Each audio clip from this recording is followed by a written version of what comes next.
welcome back again for another video tutorial for integral calculus, and still about our problem will involve simple or substitution method. Okay, so ang problem natin for this video is integral of dz over quantity 2z minus 3 raised to 3 halves. So very simple, right? We just need to we can now directly use substitution method, right? We can let u etong 2z minus 3. So let natin siya u equal to 2z minus 3. And then differentiate mo yung u. Du is equal to simply 2 dz. Okay? Because derivative ng negative 3 is 0 and derivative ng 2z is simply 2 or simply 2 dz. But yung dz natin sa ating integrand dito, wala siyang 2 or any constant. Therefore, we need to divide both sides by 2. So our dz, or dito na lang, sige, dz is equal to du over 2. Okay? So next, i-rewrite mo siya in terms of u lahat. So this will become integral of our dz is equal to du over 2 over 2z minus 3 is equal to u and then raised to 3 over 2. Okay, and I can put this constant na 1 over 2 sa before the integral. So this will become 1/2 integral of du over u raised to 3 over 2.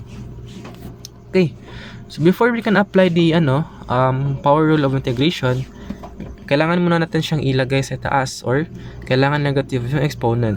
So magiging 1/2 if we put this up sa numerator, magiging u raised to negative 3 over 2 du. Right? Okay.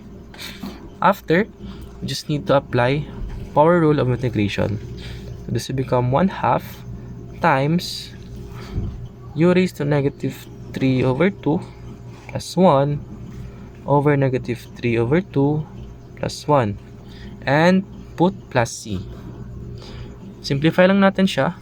Negative 3 over 2 plus 1, that is equal to positive 1/2. That is negative 1/2 rather.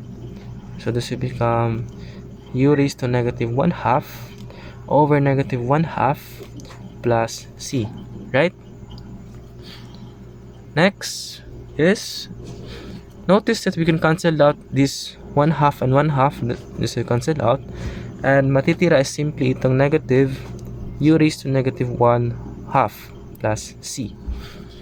But before that, we can also simplify this negative exponent by putting it again sa denominator.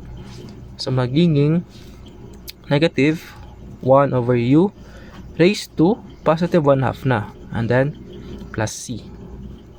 And for the last simplification, we just need to bring back our original value na u in terms of x, which is equal to 2z minus 3.